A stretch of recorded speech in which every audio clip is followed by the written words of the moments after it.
Ng pork nuggets, pangbaon ng mga kids.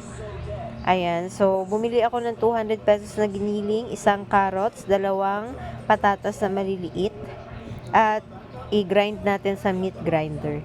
Nilagyan ko ng isang pirasong paminta, yung tigdo-dos. Ayan, depende kung gaano kadaming paminta yung ilalagay ninyo. Dalawang itlog, at halu-haluin nyo po ng mabuti.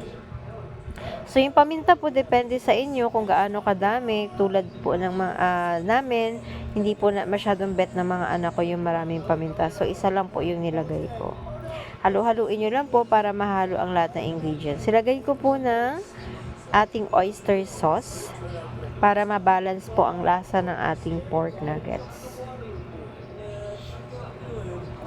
Lagyan nyo rin po ng salt. Depende po kung gaano kaalat ang inyong gusto. At harina. So, depende po kung gaano kadaming harina ang inyong ilalagay, kung gaano ka lapot ang gusto ninyong ma-achieve.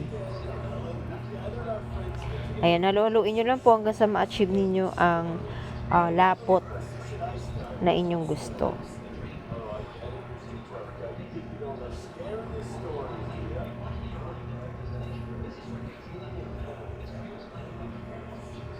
So, ayan na siya, binilog ko na.